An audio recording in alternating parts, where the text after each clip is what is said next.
Everyone seems to be leaving California these days. In fact, last year the state lost 75,423 residents and the population of California hit its lowest count since 2015 according to census data. And with the state income tax in California being one of the highest in America, many people are usually pointing out to me, hey man, you could do your job from anywhere, so why don't you choose a state with 0% state income tax? That way you could save so much money. And while that is true and that California has a whole host of other problems, including homelessness, the traffic, as well as the high cost of living, I'm still not leaving. I'm not leaving. But why? Well, I wanted to make this video to clear up the reasons that I'm going to be staying in California and probably not leaving anytime soon, as well as I hope that this video sparks some critical thinking and discussion about where you ultimately choose to live for life and work. So let's get the first point out of the way, and that is taxes. California has the highest state income tax rate in the nation, with the marginal tax bracket for those making $1 million or more at 13.3%. Now, most of us aren't going to be making more than $1 million per year. That's incredibly difficult. But even at the median income in America, which is $70,000 per year, the marginal tax rate here is 9.3%. Not only that, California has a sales tax rate of 7.25%, making shopping a little bit more expensive here, as well as the fact that the gasoline prices here are more expensive because they all require a special blend to be sold in California. So why am I happy paying these taxes, and what are my reasons for staying? Well, first, let me clear up that I am not actually happy paying taxes. Do I look happy? Well, dang, I guess I look happy, but I'm not happy paying taxes. But there are a lot of reasons that I'm going to go into detail in this video as to why I think the taxes are at least justified. I believe that the taxes I do pay will hopefully be made up for the fact of the different types of opportunities that I get by living here. In other words, if I think I'm gonna pay, let's say, $50,000 in California state income tax alone, I think I can make more than $50,000 by being here. That's either through being fulfilled with the friends and family that I have around me, which I would deem priceless, or happier because of the different environments that I get to experience, like the mountains, the beach, as well as perhaps some state parks. But mostly, I think I'm going to be able to make up that tax difference by all the business connections that I get by being in California that will hopefully pay dividends down the line. In fact, I would actually argue up to this point in my life, being in California has had its advantages, including the opportunity to go to great schools with other well-rounded kids for the most part,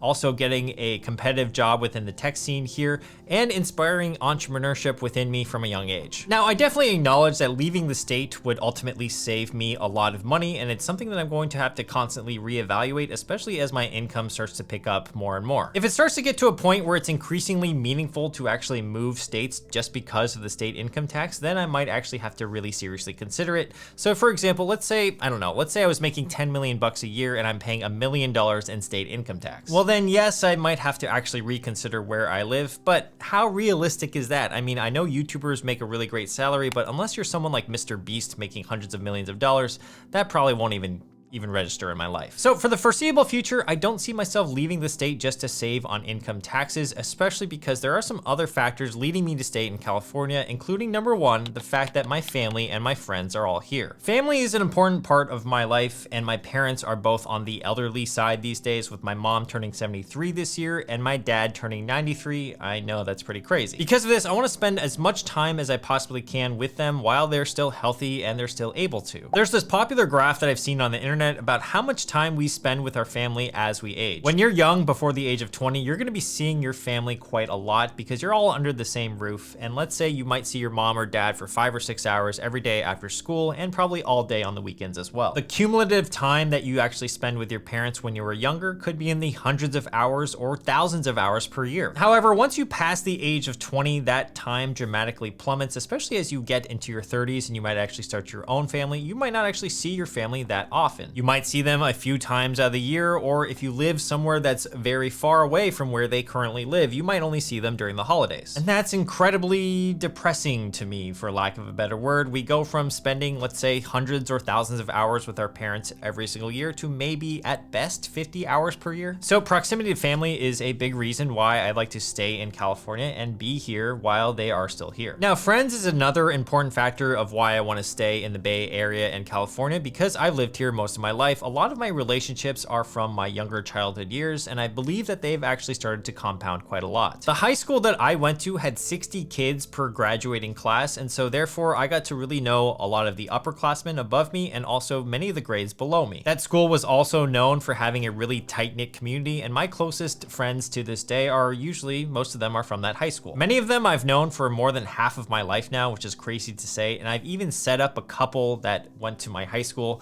and now they are married with a kid. Shut up, I'm the millionaire matchmaker. And those relationships are going to be hard to replace. I mean, even if I met someone new today that's my newest friend and we got along really well, they're never going to catch up in terms of time with all of the friendships that I've had from my high school. So if you have a friend that you've known from since when you were a kid or an adolescent, you should really cherish those friendships, because not many people are going to have that same information and context on your upbringing and your background. Now, while I don't question my ability to make friends elsewhere, I guess what I'm just trying to say is I'm pretty partial to the friends that I do have. Okay, another huge reason that I'm going to stay in California is because of the business opportunities that are presented to me here. I live in the heart of Silicon Valley, and I believe that just by being here has influenced my life and impacted my life a lot in terms of building businesses and also being an entrepreneur. Choosing to be in a state with other like-minded entrepreneurs, business founders, and even creators down in Los Angeles means that I'll probably be top of mind in case an opportunity ever presents itself. If I were to say move to Reno in Nevada, I might have a 0% state income tax rate. That might be very well and true.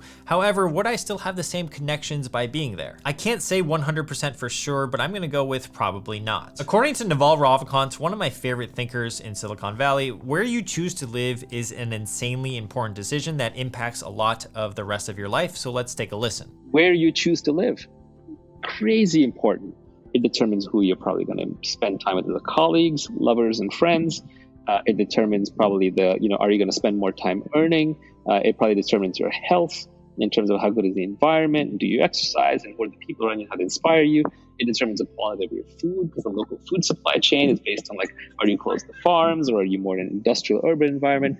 It determines your values. So where you choose to live is this insanely important decision that has huge repercussions in so many things in life. And this is why I think if you have the option to live anywhere, you should really think critically about where you choose to live, because it's going to impact all of your life. I like being in California because the business opportunities might present itself to me down the line. For example, I know a lot of business founders as well as investors, and in case I ever wanted to raise funding for a traditional type of business one day, I might be able to do that by being here. And even if I lived in, let's say, Los Angeles or San Diego, I think I could find some collaborators for different types of creator projects, or maybe even build a business with them as well. Another advantage, which is kind of a side advantage of being in California, which is that if you're able to buy a home here, or if your family has a home in California already, the property tax rate that you pay, which is typically 1% on your property's value every single year, that's on the assessed value of the property. That means if you bought that house for $100,000 in, let's say, 1970, you're still paying 1% on the $100,000 purchase price. And I think that's a huge reason as to why many old people aren't probably leaving or selling their homes in California. And if you're able to lock yourself into a house and then just see it appreciate over time, at least you lock in that property tax rate. States like Texas, while they do have a 0% state income tax, their property taxes are much different. They actually charge you property tax on the appraised value of your home, or basically the market value of your home, every single year. So as your property appreciates in value in a state like Texas, you actually will pay more in property taxes.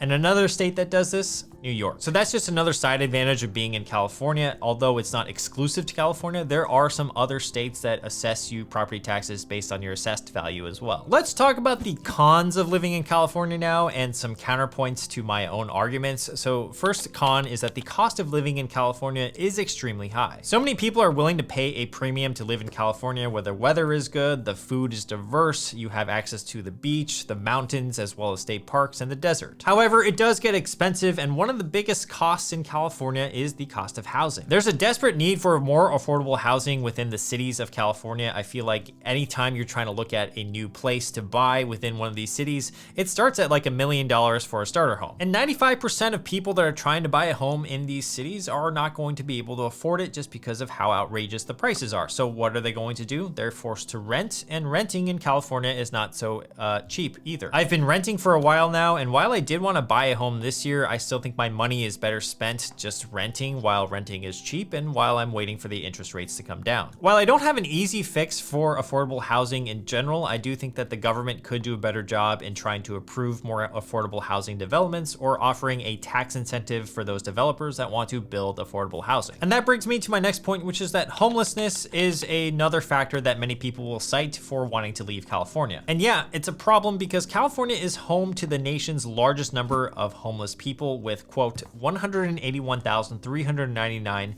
unhoused Californians, 28% of the nation's total homeless population. We spend seemingly millions and billions of dollars on the homelessness crisis here, and it doesn't seem to be getting better. And being in the San Francisco Bay Area, I feel like I'm used to a lot of the negative attention that the media portrays on San Francisco as well as California, saying that San Francisco is one of the most dangerous places to live in, and some even calling it the city that pays you to do drugs, with record high overdose deaths in 2023. And it is true, there are a lot of homeless people in California as well as San Francisco, and while I wish I had a solution to fix this issue, I really don't. I think it's a systemic issue that needs more attention across the country because it exists in many parts of our country. However, it's not something that I would leave the state for, and in San Francisco in particular, I do think that the media portrays it a little bit more negatively than it actually is. Now, there are some counterpoints that I need to address because there are definitely some valid ones that many people are going to bring up and say you should probably leave California because of them. And the first is that I haven't really given myself a fair shot of living anywhere else besides California. I have lived in Seattle for 2 years out of college. I've lived in Hong Kong for 6 months, as well as Beijing, China for about 5 or 6 months as well.